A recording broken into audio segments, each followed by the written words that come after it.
What up, guys? Welcome to another episode of Unplugged. It may seem familiar, but we had a different face today. I got my good friend Enrique, an old friend from high school, from theater. He's traveled the world. No, Enrique's here. Thanks for being here, Enrique. Uh, I want to kind of dig in and just talk about your acrobatic career and how you've been and whatnot. So, what's how you been? I've been good, man. You've been good? How's COVID treating you? How's your quarantine experience?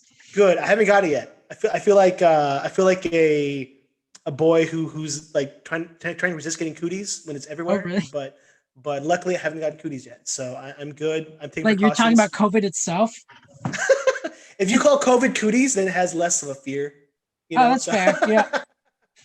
I always ask like because I feel like when I usually ask people like how you're doing, I've so frequently gotten like the same as everybody else, kind of depressed, laid off, is like on unemployment. I was like, yeah, yeah. okay. So I just started. How's your COVID experience happening? I mean, yeah. I am. I do fall under those a lot.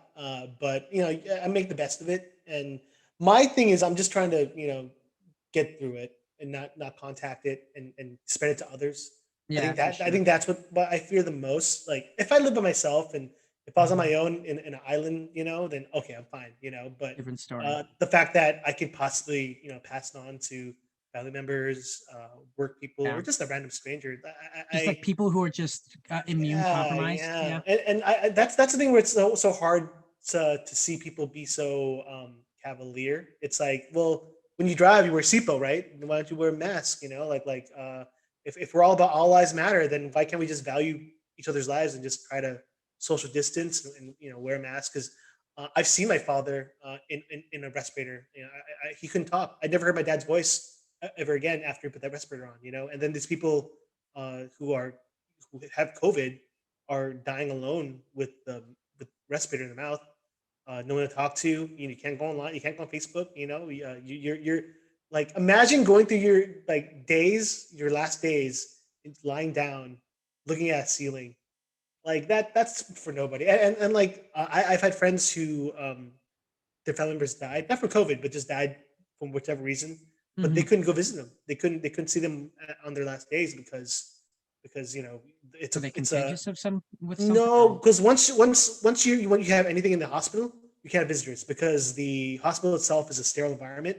So they want to make sure that they contain every person who's because when you're in there, you're exposed to COVID because there's they're so many trying to COVID limit their patients. variables at the end of the Yeah, day. Yeah. basically. So if I could do my extra part, to make sure people are safe, I'm gonna do it. That's just my it's my Spider-Man mantra. Great power comes with responsibility. And right now, my Yeah. power is not spreading the virus. So I'm Yeah. definitely trying to be good because I wanted to do vlogs. I like downtown Disney and knots. I had a big plan to just do some extra outdoor vlogs, but I chose not to because I'd be a hypocrite if I were to preach all this and just go out all the time. So I want to limit my and when they say better, maybe I'll start going out again. But Yeah. it's one of those things where I just don't want to endanger anybody. Yeah. Are you able to grocery shop at all, or do you just have your food delivered? I grocery shop when I have to. I did do delivery for a while. I feel like I should go back to delivery, but I take precautions. I wear a mask and I wear gloves. I sanitize my wheel. I sanitize. I have a spray. Like I wash my hands. I take showers when I get back. Like I really take extra measures so that I don't bring it back. And if I show any symptoms, I take it 2 weeks. But I've never shown symptoms. You clearly see people like disobeying things on Instagram. So it's like, all right, I'm not going to be seeing you in a while. That's why these are so great. We could do this from you're free in Seattle right now, and I'm here I in in, know. in, uh, in Corona, so we get to do this safely. I could look. I'll sneeze. You'll be fine. So that's good. I've actually had a good time doing like Zoom stuff with people, even if it's just like casual hangouts. They're not bad. Yeah, Yeah. yeah. But I know. Doesn't replace actual human contact for me personally, Yeah. but it's been nice. I miss hugging. I miss giving heart handshakes. I feel that's the thing because like when you meet someone, you give them a firm handshake. And like you have assertiveness and you hug people on their wedding day. And like now, I'm not doing that, so it's like it's kind of weird because I'm a very huggable person. So it's definitely I have to like kind of switch that off now, but Yeah. that's fine. I'll make those sacrifices because, like I said, it's not worth it. It's not worth it to get it or possibly pass it on. Like Hmm. I could have the health to get through it, like many people have, but Yeah. someone else might not. You know, so that's my worry, and I would never want to be um, responsible for that. Yeah. I Oh, for think sure. That would be heart wrenching to find that out. well, you hear stories of a kid goes to a party and then like comes home, he gives it to his dad. His dad's in the ICU.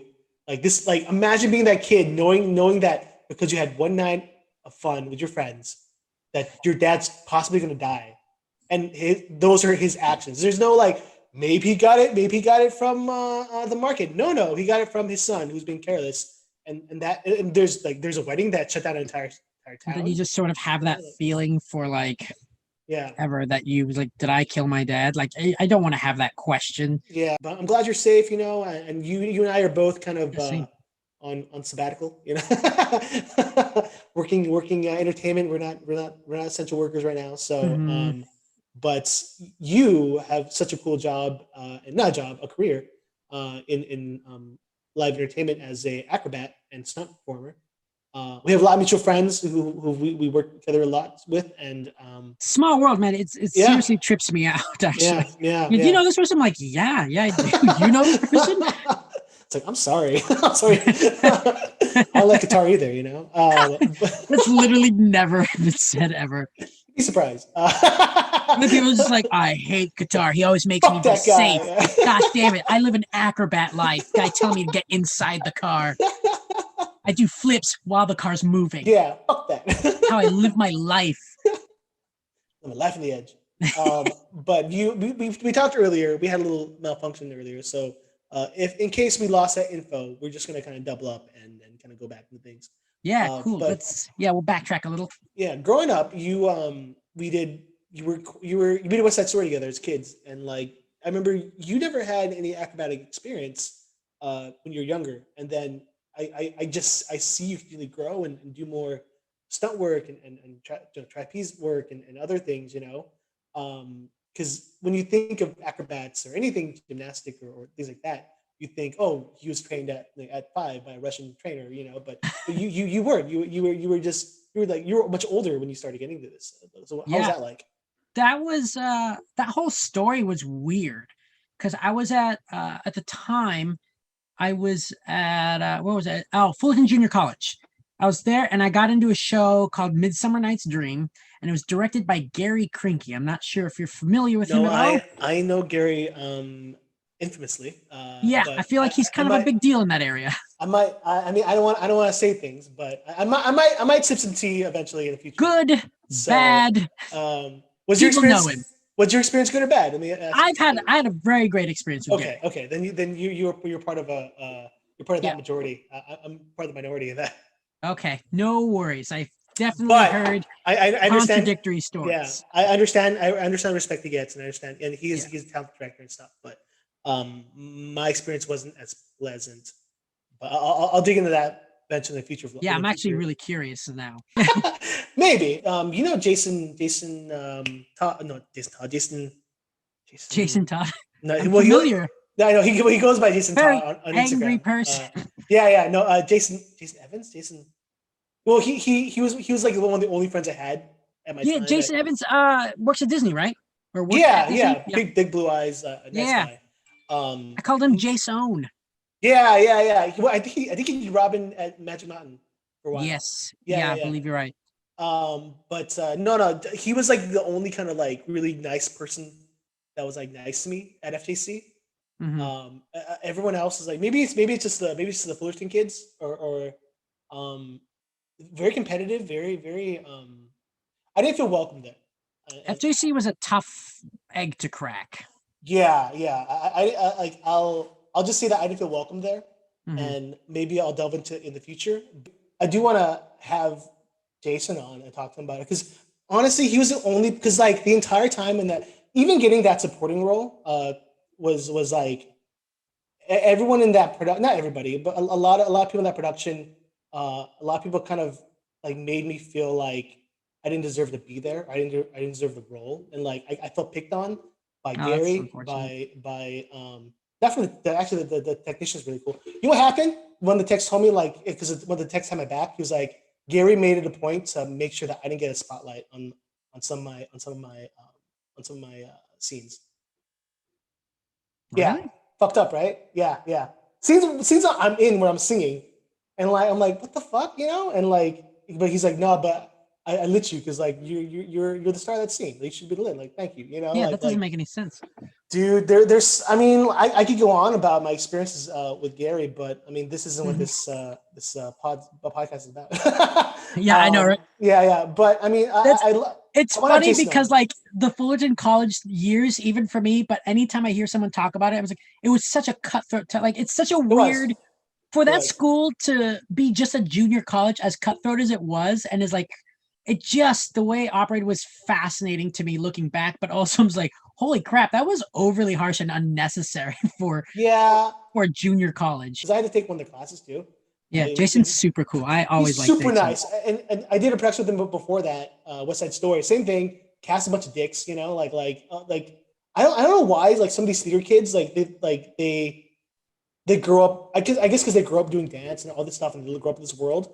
But like they treat other people like shit, and like maybe it's Orange County. I don't know. But Might be. Jason maybe, but Jason has always been like this a genuinely nice guy, and like he helped me like learn dances, and he always like helped me. Like he helped me. Like I appreciate that, you know, and like Yeah. it's one thing. It's one thing to like, well, you're on your own. It's another thing to you know see someone who's like who maybe needs some help and like hey, you know. So Jason, I appreciate it, buddy. Uh, Yeah. I want to If ask you're you to out come there, on. Jason, you're watching this. We like you, man. You're a cool dude. Thanks for being the one cool guy at FJC. I appreciate that. No, Um, he was a standout for me too. I remember I took an improv class out there and I was doing something like we were making up some story and like this like we had separated in groups and like Jason at one point saw me like going off on like a tangent and we were in the same group. He's like, "Do you write for like comics or whatever?" Because like that's on the comic. And I was like, "You just can just identify when people have skills and you let them know." I was like, "Yeah, man, you got a good skill there." I'm like, he "You're should be like a the teacher. nicest guy I've ever met in Yeah, my yeah. life." He should be a teacher. I think he's the type of person who'd be a great teacher because He like would make a really good teacher. he's so encouraging and stuff. Like this turning into like I love Jason. Yeah, this we should have on this podcast we talk about Jason and he's super cool. If you ever Oh, run into the guy, just yeah, give him yeah, a yeah. hug. He'll accept it. I try to get him on to work for me at IT, doing like MCing and DJing, but he's Yeah, just busy doing his things, which is fine. Like I told him the door is always open. I think you're a talented guy. I'd love to have you. Because he was like working like he's way too talented to just be doing like Uber and stuff. Like, dude, come on. oh, that was oh he's super talented. But Yeah, I know he's doing his other whole things, you know. family's But really talented. oh yeah, no, yeah, yeah. His brother's really cool too, you know. But like nice guy. You know what's funny? I guess it's hard to like really like notice a really nice person in that industry that's not just kind of like not that everyone's conniving, but like everyone has their own agenda. And then like Yeah, it really stuck out that Jason was super nice about it.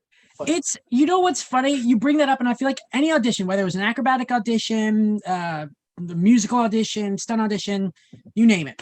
I find that like everyone's like on the same team, like we're all like in this together. We're all like gonna get jobs. We're gonna try. It's like even though not all of us can get jobs, but the moment someone gets cast, suddenly like I don't know you people. I've been chosen. that's so yeah chosen Like yeah. my schedule's suddenly full. You pawns. It's like the rapture, and I Yeah, it I'm really is. I'm going. I will see you. You know, like yeah, you're totally right, totally right. And that just that feeling, and even people who get picked, I know they don't do it on purpose, but like they're excited. How do you share your excitement while not like thrusting it in people's face? So you kind of like, oh, I don't want to, I don't like. I know, I understand that feeling of kind of like, oh, I've been chosen. Sorry guys, I gotta go. I love you. Yeah. I mean, But from the perspective of you weren't chosen, you're like, I'm happy for you, sort of, but I'm really upset. So I've mixed emotions. I've had my foot in both worlds, you know, and like it messes with your head when you're a lead, you know, and then like these younger ensemble people who were like have a great who are just like really wide eyed and like they want to get a lead someday, Mm-hmm. and like some of them never will, you know, but and like you wanna be. I try to remember that and try not to be like oh I'm part of this clique, or, you know, like Yeah. no, I want to talk to everybody, but I have anxiety. I get nervous around people, So if I ever came across as a dick, or if I came off as like non-talkative, I was probably intimidated by you if that ever happened. So Oh, not I want I to can't point that out. think of a time, but I mean, not yeah. between you and me. I'm just saying in general with anybody Oh that. yeah, yeah, like So to the yeah, world. yeah, yeah. But And no, yeah. with you, I've always heard about you. Yeah, I've seen you around school when you were kids. You always seem like a cool guy, but we never crossed paths until West Side Story, and then like I kind of wish we did when we were young. I wish we hung out more when we were younger. But Yeah. you're a really cool guy. Like you're definitely. And then after seeing you just progress throughout your acrobatic career, like so much respect because like Oh, thanks, dude. you're much older when you did that. That's very challenging to do when you're older. And it's great to see you do like trapeze and climb things. That's literally my favorite thing is just climbing stuff all the Yeah, time. yeah, yeah. I'm so envious of you because you have all the skills that I wish I had in terms of physical. Really? Because like you have the skills that I still don't have. I could not do aerials back when you were doing aerials. And guess what? I still can't do aerials. So here's the aerial. Here's a one-handed. Here, no, here's aerial. Here's the finger. Then one-handed. Now You I want can't. me to do handstands? You want me to do double back tucks off a trapeze bar while swinging? I can climb a rope without my legs. It's like, but aerials, yeah, don't got it. Yeah, don't worry. I'm on the boat now too, so don't worry. I did it because I'm 30, 37 now. And I did, Oh, I'm getting up there. I'm I did, 36. I'm right behind you. I don't know, but you're still in good physique, right? You're so good, like you're still acrobats. I did a Chinese get up like a year ago, just a year ago. I did a Chinese get up in the gym. I can still do them. And then Is that this the year, kip ups for you? yeah, yeah, well, Okay. yeah, yeah. It's real straining my back now. I can't do that anymore. Like my body doesn't, it Yeah, doesn't there's a bend. lot of like arching and whipping. It's yeah, yeah. It's embarrassing because like as long as I can still do that, as long as I can still do like a spinning back kick, like okay, I still got it. But now, yeah, that's gone. That part of me died. So It's like, yeah. yeah, please continue being physically adequate so that I can live through your Yeah. program. It's funny, my trick that I maintain like that is I do front lever and I'll just like hold myself out forward so like my body's like this and the ground's here. I was like, that's like my thing. I'm like, as long as I can still do that, I'm Yeah. fine. Like during COVID when I didn't have any place to train, I would just check in on those every once in a while. Like, I still got these, right? I still got them because I am Oh not yeah. in shape. But no, you how so what professions do you know? Like what are your what techniques? Disciplines? Yeah, disciplines. Sorry. Oh, no worries. My primary is aerial rope. Uh, that's my favorite.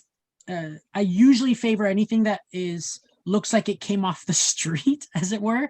That No, like yeah, everyone knows what a rope is. Everyone yeah. knows what a pole is. I was like, but I also have like I do flying trapeze. I teach that. That sort of happened not because I sought after it, just sort of happened, and I had to learn it for a job that I got hired for back in 2013. And I've just sort of always been in the flying trapeze world ever since for some reason, but it That's was cool. never my main thing. Yeah. So I kind of learned not out of my own drive. It's weird because people like you gotta really want stuff. It's like if you're gonna learn it, it's like I just sort of learned it. It wasn't Yeah. like something I was after. Yeah. Yeah. And like it's funny because when I every once in a while I'll be hard on myself. I'm like, oh, I'm not learning like double layouts fast enough. And like this person learned it way faster than me, or they're doing all these tricks and I'm not. It's like, oh, but like they have the drive for this. I like quite frequently find myself training something else and then I'll do trapeze like once or twice a week. Well, it's it's a merit to your talent that you could pick things up like that. Like these are tried and true like disciplines that have been gone on for decades and centuries, and you can just pick it up. So I applaud you for that. Yeah, thanks. It's Oh, of course. definitely, I think at the end of the day, I enjoy being around people who are passionate about it and it's fun training it. Uh, I had told you earlier at some point that I had one professional gig I did ever. It was great. I enjoyed the gig itself. I was like, but at the end of the day, I was kind of like, oh, a part of me also feels like someone else would just wants this more, would do better, probably. I mean, Yeah. definitely can throw bigger, better tricks than I am. Like my trick was the layout at the time, and that was it. I threw a double as a dismount at the end of the contract, and I was just like, I haven't thrown a double in a while. Let's throw it in the show.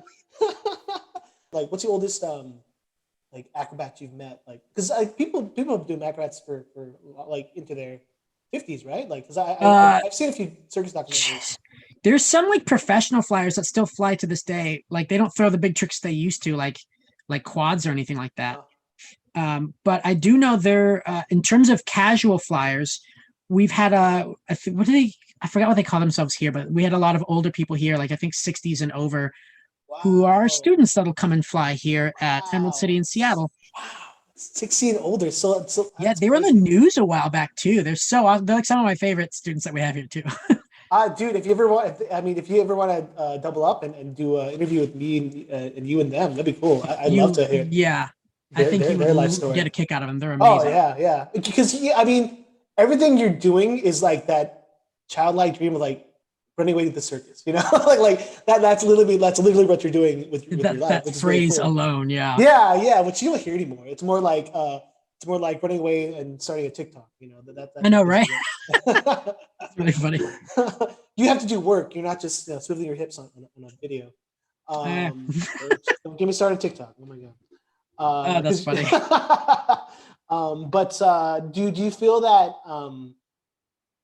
like when do you feel like you want to retire? Do you want to like teach eventually? Like what's the or like you're just kind of just chasing the bone? Like what's Dude, the dude, it's such a weird place right now. I have no idea. Just yeah because I don't know where circus is going right now or acrobatics in general. Because I feel like circus is kind of like its independent brand.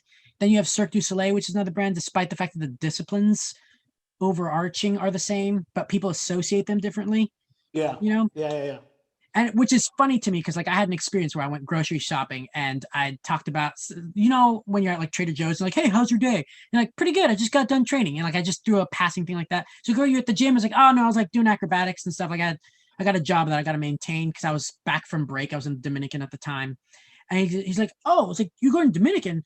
He's like, the way you describe yourself, like, I don't mean to offend you, but like, are you in the circus? I'm like, right?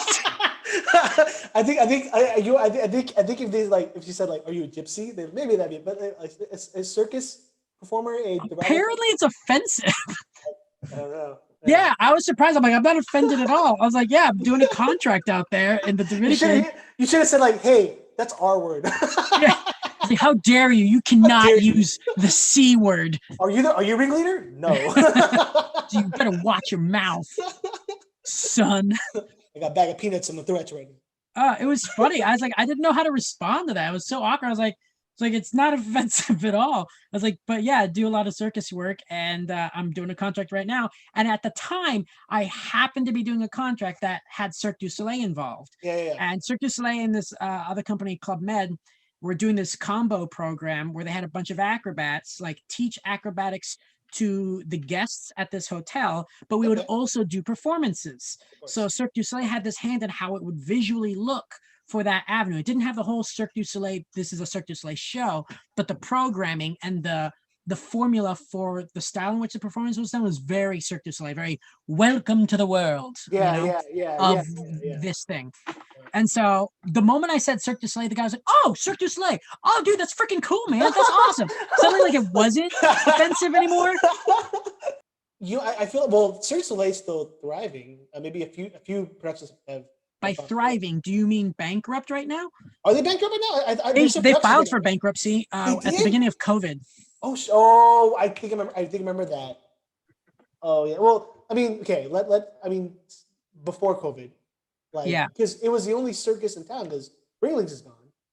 Ringling is gone. Which Yeah, is like Ringlings and Barnum is like the iconic like circus that you know. it was like the last like trad circus in America. Yeah. Honestly, I even think if you got rid of the animals and just did like I think they could have still done productions, right? Or were the animals such a big part of it? I don't know their actual situation. I know they were owned by the Feld company at the time, and I know that because when COVID hit, I was working for the Feld company at the Okay. time. So I saw a lot of like during rehearsals for the show I was working on, uh there's a lot of Ringling Brothers paraphernalia there because uh the head of the Feld house family, he loves the circus. He Yeah. loves Ringling. So like he put a lot into it. So he's very sad to see it go. And so that was a bummer. I had my particular opinions with trad circus, and it's actually independent of the animals. Like I do know that like had they gotten rid of the animals earlier, they would have had a better shot to last at least longer at the very least. Yeah, yeah, yeah. But I've had conversations. There's this guy, Eric, who's our manager in the Dominican with Cirque du Soleil, and he came from the Cirque company. Mhm. And he would tell me, because he used to be an acrobat years ago, like he was now like this manager and he would manage acrobats. But he was saying how in his earlier days, it's like Cirque knew for a fact, and even to this day, he says, we knew that we weren't the best acrobatically speaking. He says they always knew that. And it wasn't their thing. They didn't care, which I thought was fascinating that he said that. I was like, oh, this is awesome, because I had seen a Ringling Brothers literally a year prior to that conversation with him back in 2014, I think it was. And I remember seeing the phenomenal tricks that they did. And I was like, I don't think I've even seen Cirque acrobats do some of this stuff. This stuff's intense. Like, and no one's really paying attention. I don't get it. And then he said what Cirque did wasn't change much or do better acrobatically per se. He says what Cirque did was like we felt we had more of a maturity in the delivery of our acrobatics. Yeah. And says, and through that we used this format of doing suggested narratives or creation of these worlds that you got to join in, whereas the circus literally will dictate to you what you're seeing. It's like you're seeing someone do 4 flips in the air after swinging off the bar. Like, okay, like I can see it. You don't have the to. Greatest show on earth. Yeah, it's like, what am I a part of here? It's kind of like what we were talking about earlier in terms of sharing bits of yourself, like whether it's like online or with your friends, to actually like communicate and get closer to people. Right? The traditional circus doesn't do that. Ringling Brothers didn't do that. And it's like, but Cirque gave you this feeling. And what they got popular around the 80s, 90s is when they really started boosting up. And so as a result, more acrobats want to go there. So the acrobatic quality started going up, but later, as long as they kept this like world building and the suggested narrative, they were already doing better. And so I think audiences started enjoying like, everyone loves a story. We sit around the dinner table telling stories. So of course humans were going to like stories over just dictated what trick is being thrown at you. And it's not even, you don't see the acrobat learning the trick. It's they've practiced for years already and have mastered it. And it's like going to a movie and just seeing a bunch of happy endings and you have no idea the plot points. Hey, thank you so much for watching this interview. Part 2 will be up in a few days, so hang tight for that. And remember, you can listen to Unplugged on both on Apple Podcasts as well as Spotify. So that is there for your walk, for your workout, for your drive. So if you want to hear more about Enrique and the circus life, you can continue on the podcast. Don't forget to be safe, be kind, be you, and we'll see you.